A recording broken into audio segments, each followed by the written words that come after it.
الحمد لله والصلاة والسلام على رسول الله أما بعد رب اشرح لي صدري ويسر لي أمري واحلل عقدة من لساني يفقه قولي رب زدني علما اللهم رب زدني علما سیرۃ النبی صلی اللہ علیہ وسلم، سفر شام اور بحیرہ راہب کا قصہ۔ یہ قصہ جو آپ نے سنا یا پڑھا ہوا ہے، یہ قصہ باعتبار سند ثابت نہیں۔ نبی اکرم صلی اللہ علیہ وسلم کے چچا ابو طالب تجارت پیشہ تھے، اور جب وہ اس غرض سے دیگر اعیان قریش کے ساتھ سفر شام کے لیے نکلنے لگے تو نبی کریم صلی اللہ علیہ وسلم نے بھی اصرار کیا کہ میں بھی ساتھ چلوں گا، لہذا ابو طالب نے آپ صلی اللہ علیہ وسلم کو بھی ساتھ لے لیا۔ اس وقت آپ صلی اللہ علیہ وسلم کی عمر مبارک 12 سال 2 ماہ اور 10 دن تھی۔ عام مورخین اور سیرت نگاروں نے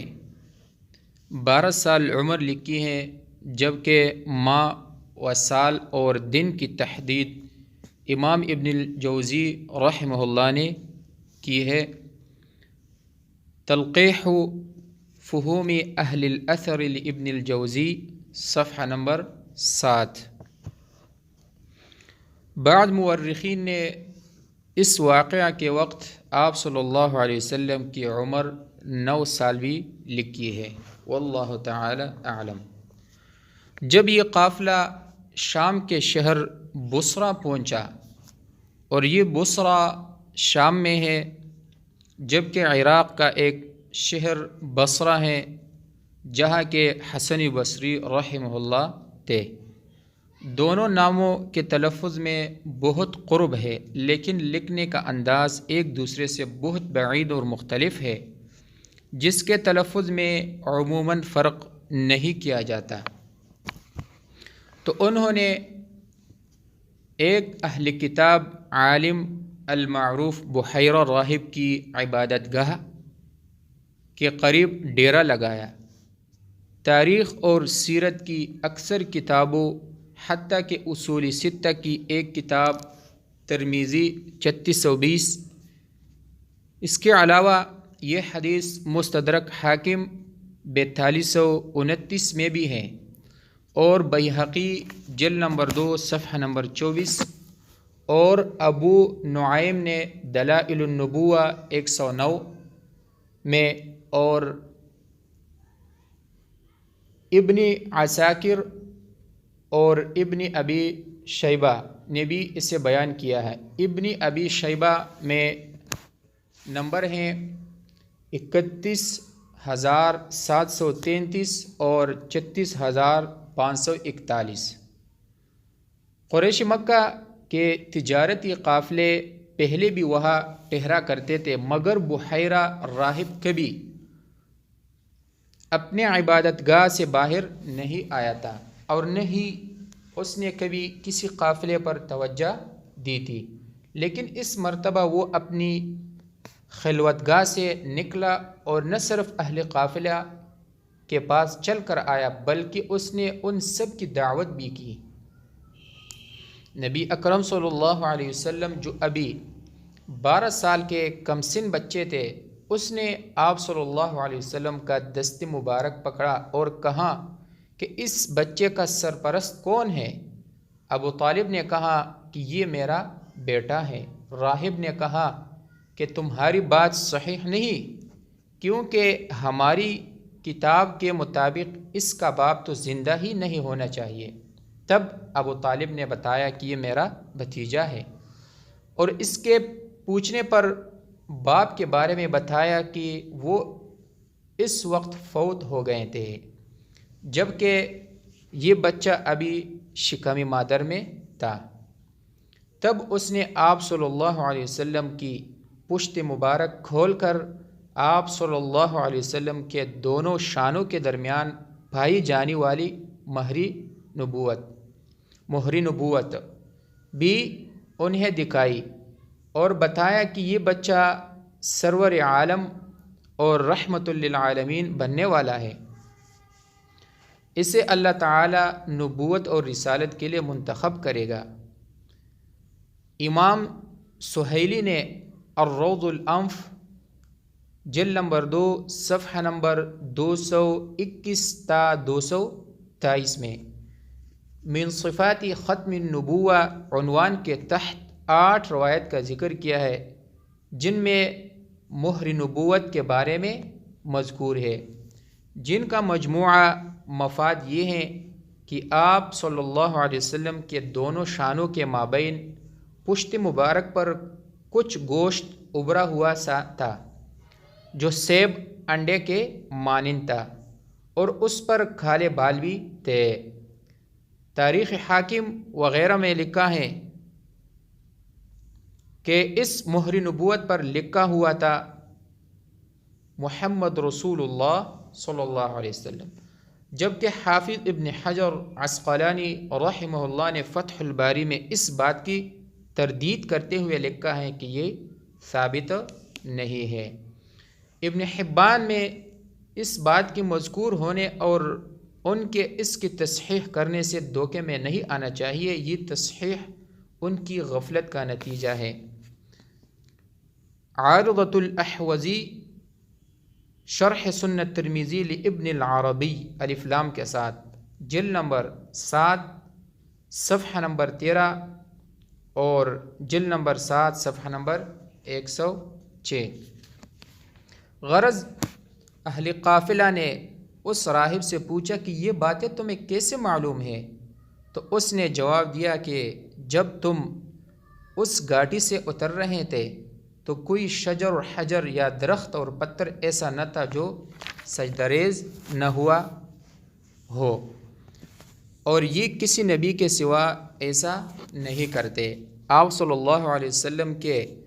دونوں شانوں کے مابین مہر نبوت بھی اس کی علامت ہے، اور جب یہ بچہ اونٹوں کو باندھ کر اس درخت کی طرف آ رہا تھا تو اسے بادل کا ایک ٹکڑا سا سایہ کیے ہوئے تھا۔ جب آپ صلی اللہ علیہ وسلم درخت کے قریب پہنچے تو قریش ساری سایہ دار جگہ پر قبضہ کر چکے تھے۔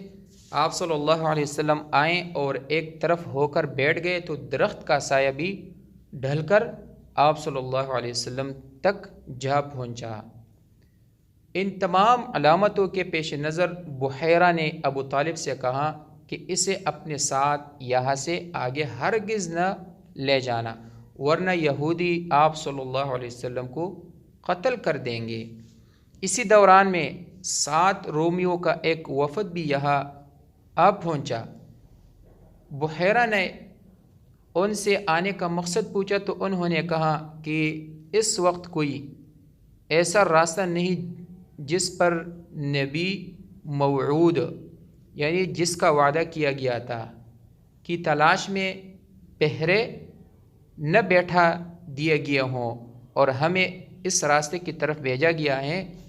کہ جب اور جہاں بھی اس کو پائیں وہیں قتل کر دے۔ بحیرہ راہب نے انہیں سمجھاتے ہوئے کہا کہ جس کام کو اللہ رب العالمین سر انجام دینا چاہے، کیا دنیا کی کوئی طاقت اسے روک سکتی ہے؟ تو انہوں نے کہا ہرگز نہیں۔ تو اس نے کہا تب پھر تم اپنے ارادوں سے باز آ جاؤ، بلکہ میرے ساتھ عہد کر دو کہ تم اسے کوئی ایذا نہیں پہنچاؤ گے۔ وہ اس راہب کی بات پر قائل ہو گئے اور اپنے ارادے بدل دیے اور واپسی کے بجائے راہب ہی کے ہو کر رہ گئے۔ آپ راہب نے پھر ابو طالب سے اصرار کیا کہ اس بچے کو واپس بھیج دو۔ تب ابو طالب نے وہیں سے آپ صلی اللہ علیہ وسلم کو واپس کر دیا، اور ابو بکر صدیق رضی اللہ عنہ اور بلال رضی اللہ عنہ کو بھی آپ صلی اللہ علیہ وسلم کے ساتھ بھیجا۔ اس راہب نے کھانے کی کچھ چیزیں اور زیتون بطور زاد راہ آپ صلی اللہ علیہ وسلم کو دے کر بھیجا۔ یہ قصہ عام سیرت نگاروں کے یہاں بڑا معروف ہے، مگر اہل تحقیق علماء نے بحیرہ کے اس واقعہ کو ناقابل اعتبار قرار دیا ہے، جس کی تفصیل آگے آ رہی ہے انشاءاللہ تعالی۔ داستان بحیرہ کی علمی تحقیق۔ سفر شام کے دوران میں بحیرہ راہب کی نبی کریم صلی اللہ علیہ وسلم سے ملاقات، جس کی بعد تفصیلات اور ان پر عیسائی برگ اور بار کا ذکر ہو چکا ہے۔ یہ داستان جتنی مشہور ہو چکی ہے اتنی صحیح نہیں ہے، کیونکہ اہل تحقیق علماء نے اسے کئی وجوہات اور دلائل کی روشنی میں غیر معتبر قرار دیا ہے۔ اولاً اس روایت کے جتنے بھی طرق یا سندیں ہیں وہ سب مرسل ہے، یعنی راوی اول اس واقعے کے وقوع پذیر ہونے کے وقت خود تو وہاں موجود نہیں تھے اور اس راوی کا نام نہیں لیتے جو شریک واقعہ ہے۔ ثانیاً اس روایت کا سب سے مستند طریق سنن ترمذی میں ہے اور اس میں بھی کئی باتیں محل نظر ہیں۔ پہلی بات یہ کہ خود امام ترمذی رحمہ اللہ نے اس روایت کو حسن غریب قرار دیا ہے، جبکہ حسن کا درجہ صحیح سے کم اور غریب کا کم تر ہوتا ہے۔ دوسری بات یہ کہ اس روایت کے راوی ابو موسیٰ الاشعری رضی اللہ عنہ ہے، جن کے بارے میں مورخ اسلام حافظ ابن کثیر رحمہ اللہ نے البدایہ والنہایہ جلد نمبر 2 صفحہ نمبر 285 اور سیرۃ النبویہ جلد نمبر 1 صفحہ نمبر 274، حلبی بحوالہ فقہ السیرہ صفحہ نمبر 69 میں صراحت کی ہے کہ وہ 7 ہجری میں فتح خیبر کے سال اسلام لائے۔ اس کا مطلب یہ ہوا کہ وقوع کے وقت وہ خود موجود نہیں تھے، پھر انہوں نے کسی عینی شاہد کا حوالہ دیا ہے اور نہیں یہ کہا ہے کہ یہ بات میں نے خود نبی کریم صلی اللہ علیہ وسلم سے سنی ہے۔ تیسری بات یہ کہ اس سند میں ایک راوی عبد الرحمن ابن غزوان الخزاعی قرادن، اس کے بارے میں امام الذہبی رحمہ اللہ فرماتے ہیں میزان الاعتدال میں 4934 کہ وَلَهُ مَنَاكِيرُ، اور اسی طرح قال الدار قطنی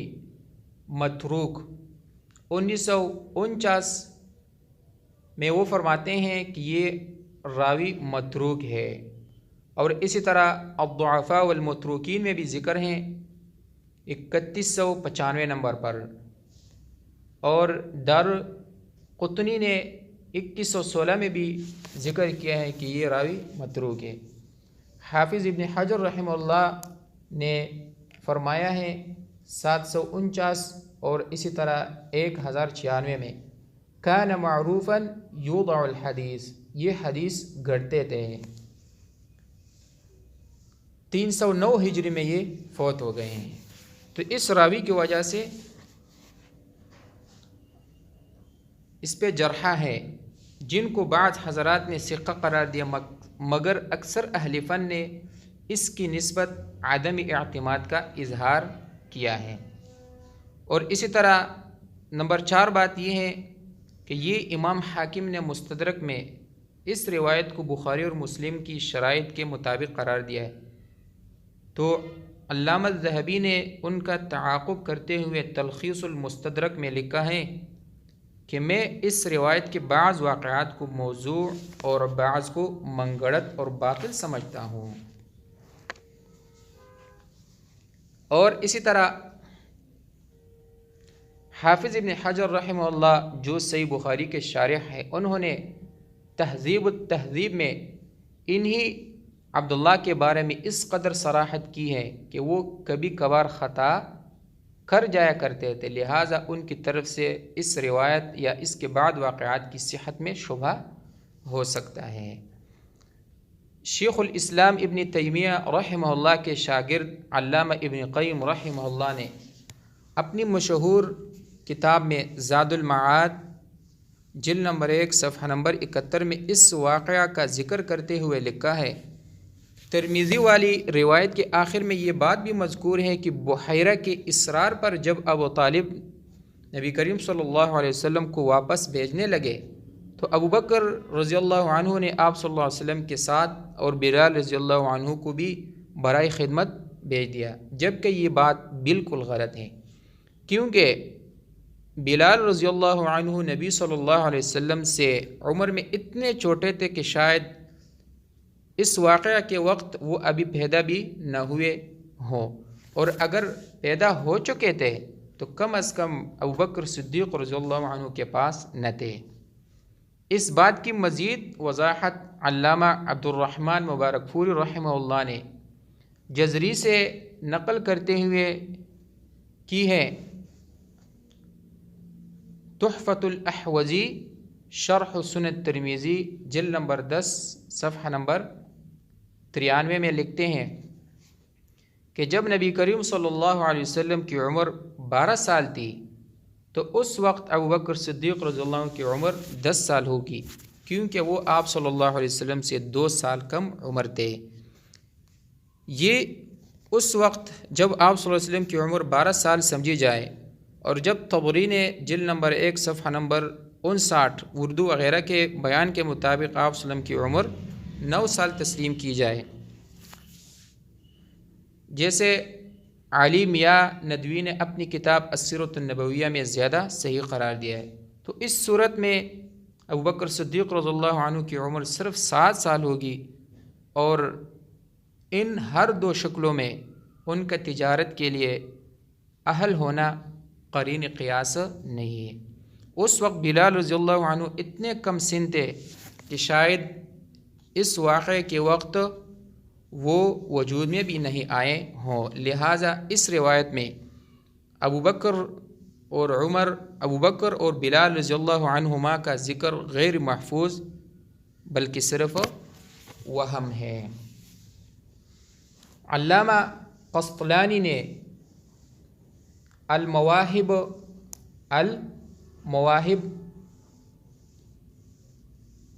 اللدنیہ میں اور علامہ زرقانی نے شرح المواہب میں نقل کیا ہے،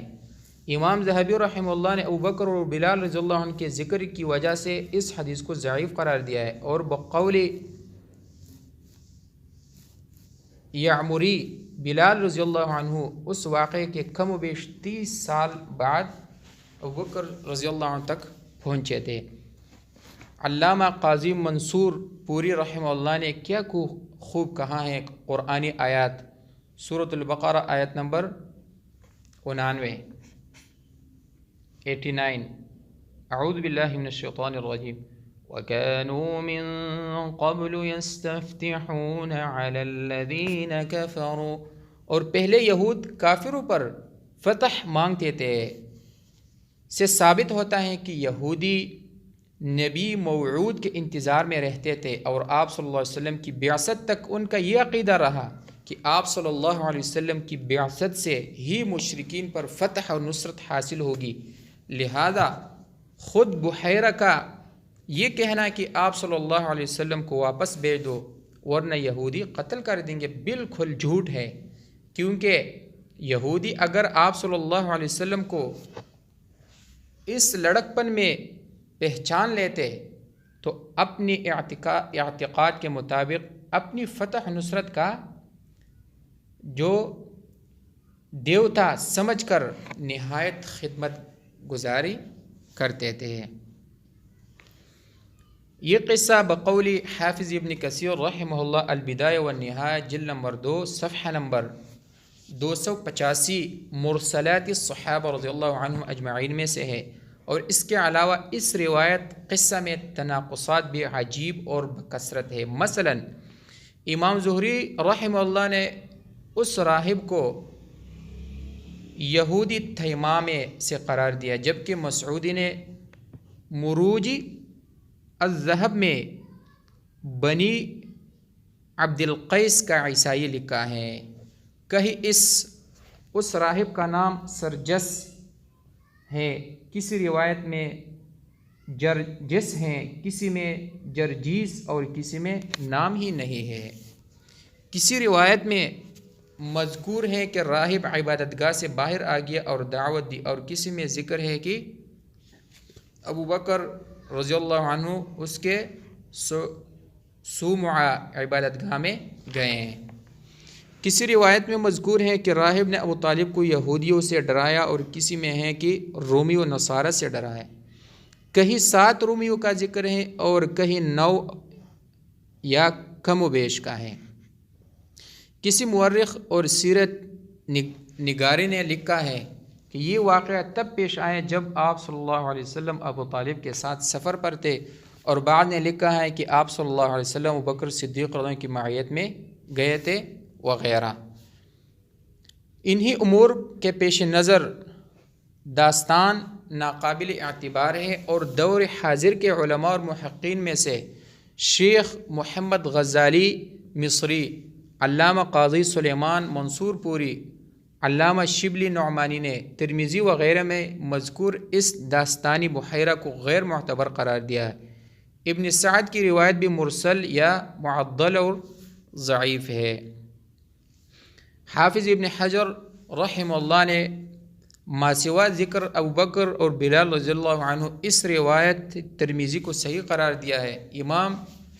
جزری اور شیخ البانی رحمہ اللہ نے بھی اس طرح اسے صحیح قرار دیا، اور بزار کے حوالے سے لکھا ہے کہ اس روایت میں ابو بکر بلال رضی اللہ عنہ کے بجائے کسی آدمی کا ذکر ہے۔ تو لہٰذا یہ روایت اور یہ واقعہ بلحاظ سند صحیح نہیں ہے۔ یہ قصہ جو عام سیرت نگاروں نے یہاں بڑا معروف کیا ہے، مگر اہل تحقیق علماء نے بحیرہ کے اس واقعہ کو ناقابل اعتبار قرار دیا ہے۔ واللہ تعالی اعلم۔ رب العالمین سے دعا ہے کہ صحیح معنی میں دین سمجھنے اور اس پر عمل کرنے کی توفیق عطا فرمائے۔ ھذا من عند واللہ اعلم بالصواب۔